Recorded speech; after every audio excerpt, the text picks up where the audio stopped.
Welcome back. It's time for another episode of WVU Marketing Communications Today. Coming to you live from the campus of West Virginia University, it's a syndicated show that sits squarely at the intersection of data-driven decision-making and modern marketing practices. With our host today, Susan Jones. Welcome, Susan. Hi, thank you. It's great to be with you. We're going to talk about something today that just put a smile on my face. I don't know where you're going to go with this, but the title alone made me smile. Having been in marketing myself, there is never a dull day in marketing, that's for sure. So true, so true. And Andy's had quite a career. We're going to hear a lot about Andy Maier's wonderful career today. All right. Well, Andy, you there to join us? I am here. Thank you very much. Okay, you're going to tell us about some of the dull days you've had in your marketing career here?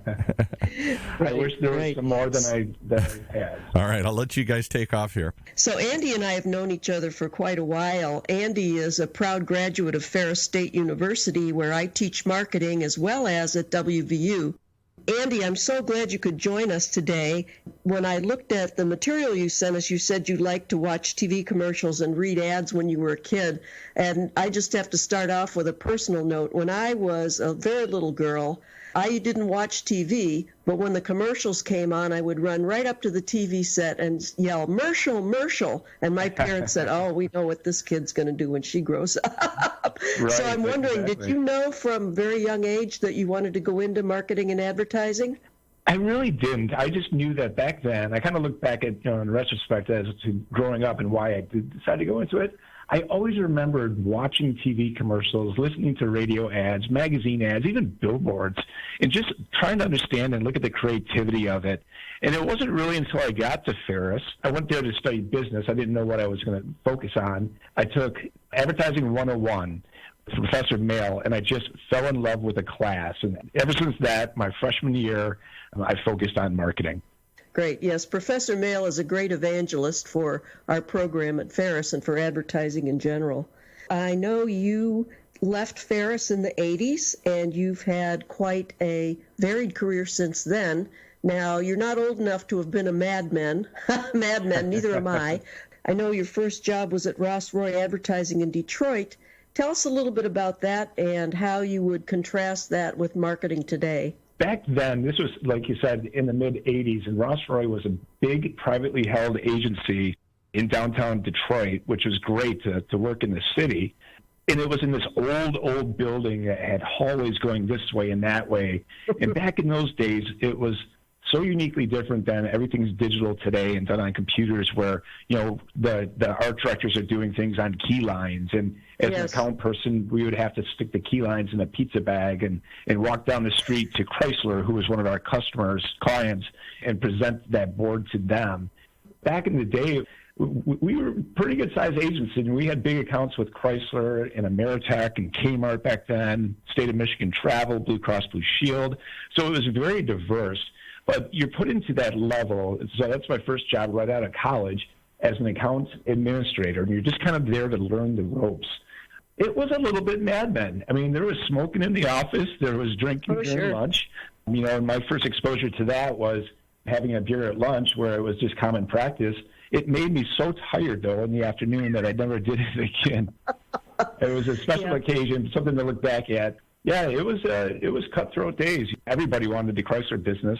So in Detroit, everyone's working towards that, and so you're never safe, and you always have to go above and beyond what they're asking you to do and prove your value. Mm-hmm. And then comparing that to today, like I said, is everything is digital. Obviously the internet wasn't available back then, and you did a TV ad, you did a direct mailer, you did billboards. You had only so many mediums that you could do, and it took forever to get the creative done and out the door. And if you needed to make a change, well, that was going to be another 2 to 3 weeks to get, a new TV spot cut because the current one's not working. It's so different. It's so fast, but it's uniquely the same, too. It's still understanding who the customer is, what their challenges are that you're trying to solve, and building a campaign using many, many, many different mediums and ways today in order to be effective. I think I used to think media was a hard subject when I was studying advertising, but today it is so vast. And the other thing I wanted to ask you about is the use of data. We just didn't have that data back then, right? We did not. No, we did not. It wasn't like it is today. We might have in certain forms that you would get information about how effective is a TV spot doing for Chrysler or Buick or GMC or other brands that I've worked on, but it took long to get that information. Right. You'd have to get ratings, you'd have to get sales, you'd have to run it through these big computer systems in order to get it. That's why it was just so slow. But today, everything is so focused on instant gratification, if you will, as to, okay, we ran a social media campaign this morning. How's it doing this afternoon? Right. We need to change the creative. And we've got to change it on a dime, right? Yeah. And the other thing, too, Susan, obviously, as you know, is back then I did have the opportunity, you talked about studying media. Not my favorite class, but one I did appreciate while I was in school. But what was cool about Ross Roy is they had a management training program where they would stick 6 or 7 of the newer employees in different departments for a year, and they'd rotate them just so you got exposure to different areas. My rotation, I didn't get to go to creative. I didn't get to go to research. I got to go to the media department and place media, which I dreaded, but I look back and it had the biggest impact on me because, again, it was about, there's Arbitron and Nielsen ratings, and so you're manipulating and looking at data in order to make decisions on the media to buy. But you're placing media, radio and television and newsprint. Now you have departments totally dedicated to digital marketing, and all they're doing is just Facebook and social ads. They're not even thinking about doing the other media, the traditional media. So it's just broken into so many different areas. There's data scientists. So it's really kind of fun because marketing is just this huge operation now. Right. Now, just for us Michiganders, you said you worked in downtown Detroit 30-plus years ago. It seems like at some point advertising moved out to West Big Beaver Road, and now it's moving back. Do you have any comments on that, moving back to downtown? Back in the 80s, Detroit was struggling. It wasn't like it was in the 90s and the early 2000s where it was so depressed. I haven't been in Detroit since I left in 94 to move to Colorado. But I visited Detroit recently, and it is amazing to see the revitalization of that city with people and jobs and more investors. It's not just Big Three Automotive. It's Quicken Loans and other businesses that are just pouring money into that city. And it shows really well. And from a food distribution, it is great to see because it's so powerful that here was this rust belt of a city that people turn their back on. You read these papers that it's a number one destination for a lot of people, must see to go. And the restaurants and the entertainment there are fantastic. So it's great to see that turnaround. So you mentioned moving out to Colorado, and I remember you've told me about that. You wanted something a little different, and how did that work out for you? Yeah, it was great. And again, having a degree in marketing just allows you to go anywhere because every city has a marketing need. If it's an independent, you could freelance it, or you can work for agencies or media. There's so many opportunities, and that's what I loved about having that opportunity. So the company I worked for back then in Detroit, it was out in Troy on Big Beaver, as you talked about, was McCann Erickson. And we handled Buick and GMC truck business. And we did the national campaigns for GMC as well as the regional campaigns. And I went out there to run the McCann office in Denver to handle the regional groups that were out in Colorado and Montana and Salt Lake City and Kansas City. So it was great because I was still connected to Detroit. I had my own field office. All my work was done in Detroit with media and creative, but I was serving local clients. And so it was a great time to get out of Michigan and move to a place that I hadn't been before. I just fell in love with it. And I was out there for 6 years, got married, had kids, wanted to be closer to the family, so we decided to move back to Michigan. But I didn't want to go to Detroit because back when I came back, it was in a pretty tough spot, so I started on the west side. Mm-hmm. You've worked on many accounts. Now you are on the client side, but tell us about some of your agency work and who are some of your favorite clients? It's one of those things where you look back, looking for customers, and that was what the model was, is to serve our customers and make sure that we're doing the right things for them to understand what their goals were. And I had a lot of work with business to business as well as business to consumer. Some of the fun ones that as I'm looking through my list, GMC Truck was great because it's the second biggest purchase that people make is a vehicle. And back in the 90s, trucks today are just beautiful. And they've got so many creature comforts and different things that go into them. And I think the sales of trucks are more than vehicles, cars, and SUVs. But GMC was a lot of fun because it allowed us to do great creative. We had funds that we could spend to do some really cool shoots, create some really great messages, shows, attract that. But it was also tough because my role was to help dealers, and dealers are pretty cutthroat. And dealers they're just trying to make sure that they get wheels across the curb and out the door. You're responsible, serve GMC from a national corporation, but you're responsible to work with your local dealers. And if you're not doing a good thing, they definitely let you know. They're not shy. And they're also very wealthy people, too. There's a different mindset, but also some of the nicest dealers or nicest people in the world, too, that would just give you the shirt off their back just because you're doing right by them. And that was the biggest thing for me, is just to make sure that we were serving their needs and going above and beyond and helping them sell cars and trucks.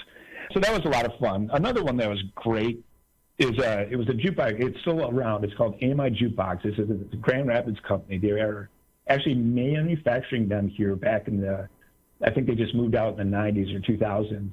They're now obviously made down in Mexico. Just a lot of fun being involved in the music and entertainment business. Back in the day when smoking was banned from restaurants and bars, there was a huge concern that business was just going to tank. And that was a great opportunity for Rhodes to say, hey, we can keep people in the seats if you offer them music and entertainment. People, with the introductions of mobile phones and smartphones, they've got an app now that you can control the jukebox sitting on your phone, which is kind of fun to do because then you can take over somebody else's music if you have enough points and things. So there's kind of a gamification standpoint from that we help them develop. But that was just great to be involved in the music and entertainment business. We need to break for our commercial. You're going to hear about one of our IMC programs at West Virginia. I look forward to it. Thank you. Okay. And just a quick note to remind you that today's program is brought to you by West Virginia University's online data marketing communications program. First graduate program of its kind in the country, focusing on strategic thinking, critical problem solving, and informed decision making. The good folks at the Data Marketing Communications program prepare you for your career by learning the innovative tactics from award-winning faculty like those presented here today. And you can learn how to mesh the art with the science of marketing today. Learn more at dmc.wvu.edu, all of which stands for the Data Marketing Communications program at West Virginia University. Okay, I got to tell you, as a closet Detroiter myself here, I don't often admit that that's where I grew up. Oh, thank you. My dad was an executive for Chrysler Corporation. I heard the words Ross Roy mentioned many times, sometimes in a good way, sometimes in a bad way. Many of my other friends, everybody's dad, we lived out in Bloomfield, all of our dads worked for one of the car companies or one of the vendors here. Wasn't BBD&O out on Telegraph or Woodward or someplace there? It seems like everybody met at the Fox and Hounds restaurant. That was the place, right? You are talking about the good old days. Oh, boy. Taking me back. You had another client you wanted to tell us a little bit about, I think, Andy. It was actually one of my last agency jobs here in Grand Rapids. I called on Gordon Food Service, who is a food service distributor located out of Grand Rapids, Michigan. And it was just fun because we all eat. We've all been to restaurants. We've all tasted food, good food. We've all tasted bad food. And we've had great experiences at restaurants, and we've had bad experiences at restaurants. And so it was just really interesting. My brother happened to be in the culinary field at that time, too, over in Detroit. And Gordon Food Service was was his distributor. And so I talked to him quite a bit about the business, which helped me understand what it was about. So when I was calling on our customers here at Gordon Food Service, I understood I could talk their language, and that was always important to me, is to understand the business better than they do. And I know that sounds challenging. It's like, how can you do that if you don't work in it day to day? It's just a lot of research, a lot of talking to people within the organization, and just studying things now online and just being a part of that. A few years after working on Gordon Food Service, I had the opportunity, the marketing manager position here became available. And it was so funny and interesting to go through the interview process with all of my past customers, because obviously they were all in marketing, but they were the ones doing the interviewing of me. So it's neat to be on this side of the business and see how it operates versus the agency side. Well, for people that don't know much about Gordon Food Service, could you just give us a little overview of what that is? We are a coast-to-coast in the U.S., so we're a regional food service distributor in the U.S. We go from Michigan down to Florida and over to Texas, but obviously out west, there's still a lot of territory that we hope to move into eventually. If you're familiar with a company like Cisco, if you see Cisco trucks, they are a coast-to-coast distributor in U.S. foods. So what we do is we procure products from vendors, manufacturers. We warehouse those products within large distribution centers throughout our territory. By the way, we are coast to coast up in Canada too. We're number 1 or 2 up in Canada, so we're a big player up there. So then we buy those products, we warehouse them, and then we distribute them to customers. And those customers include restaurants, obviously, the independent restaurants, chain restaurants, national restaurants, healthcare facilities, and education, so K through 12 and colleges and universities. So Ferris State actually is a really big customer of Gordon Food Service. Some amazing things up there. Our Rock Cafe it's a lot of the townspeople would prefer to go there than any other restaurant, which upsets the restaurants in Big Rapids. But the Rock, tell us a little bit about what you guys did with the Rock Cafe. Yeah, it was a unique situation where universities can't just have cafeterias like when I was back in school, where it was just a stale, generic cafeteria, and then they would have a daily special. It might be steak one night, chicken the next night, but there's always hot dogs and hamburgers and a salad bar. That wasn't going to cut it because students are looking for choices. Universities are universities. They do have great things. You need professors such as yourself and male that make it attractive, but usually as a student going to that school for the first time, you don't have those opportunities to meet those personalities. What they do see is the campus, and what they do see is the cafeteria. And so if you walk into a facility that's just a straight cafeteria line, it's not very exciting. But if you walk into a facility that has hamburgers on one side, Chinese on the other side, Mexican in the back, tacos, it's all those choices that are within the Rock make it such a unique experience, and they've done a really good job with that. It's themed as well. It's not just you go up to a bar and then you ask for a taco versus an Asian bowl. It feels like an Asian restaurant. Just beautifully done. So we worked with the university on that, coming up with that concept. And what's great about that is it's nationally known, and we've had a lot of people come in, want to meet with us, and then want to meet with Ferris and go and see that because it's gotten so much praise about how good it's doing as far as attracting students. And then Ferris just opened up a new one a couple of years ago in the University Club, which I had the opportunity to eat at last week. And that's even better than the Rock.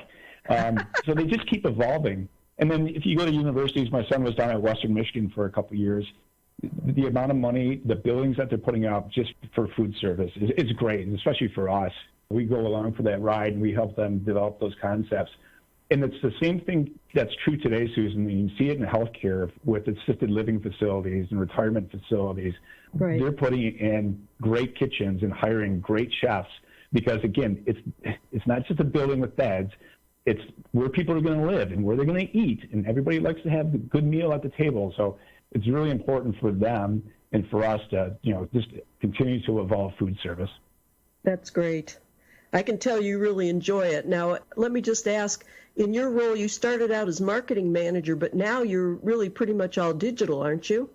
Yeah, and when you say digital, it's not in the digital marketing space, it's digital products. So those are the products that we build for our customers. So just to clarify, like our online tools, we offer an online ordering site. Well, you would expect us to offer an online ordering site to make it easier for the customer to do that versus having to talk to their sales rep, although some sales reps would prefer to take their orders directly. We have an inventory system. We have a recipe system. We have a payment system. So these are proprietary tools that we develop and we offer to our customer for free. A lot of our competitors don't do that. They have tools that are third party that they charge their customers to use. Our tools are we don't charge them for that, free to use, and we constantly develop them. In Canada, we have a new ordering system, which we just launched last year. More information, more descriptions about the products, more pictures about the products. It just makes it easier for the customer to feel confident in what they were looking for and what they can order. And then we're developing in Canada right now a new inventory system and a new recipe system, which nobody has up there. And so we're really excited about that because we sell food. Cisco sells food. We can got great sales teams, and they've got great sales teams. We have these tools that help our sales teams do business and keep with our customers and the goal of hopefully having longer relationships for them.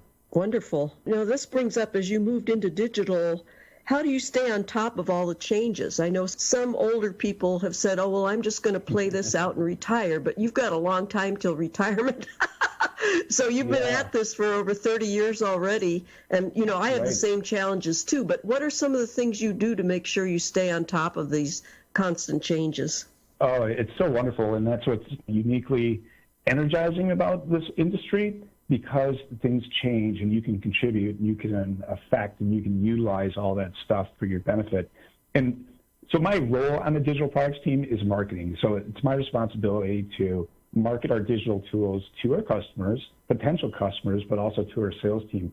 So I do use digital marketing for some of those approaches, but you have to stay up on top of it. And by going to conferences and talking with people, I've got a peer group of people that are in different fields within marketing, if you will, but play different roles of media buyers, researchers, data analysts, creative people, and having that network that I've made over 30 plus years and staying in touch with them and finding out what they're doing and digging deeper as to, well, how do you analyze the results and what do you do with this and what are you trying to, it kind of goes back to when I was a kid. What are you trying to accomplish in the first place and who are you trying to motivate, and then understanding what is the best resource to reach those people. If it's digital, if it's traditional print, because they're getting older and they don't want anything to do with digital. That's the great thing about our business.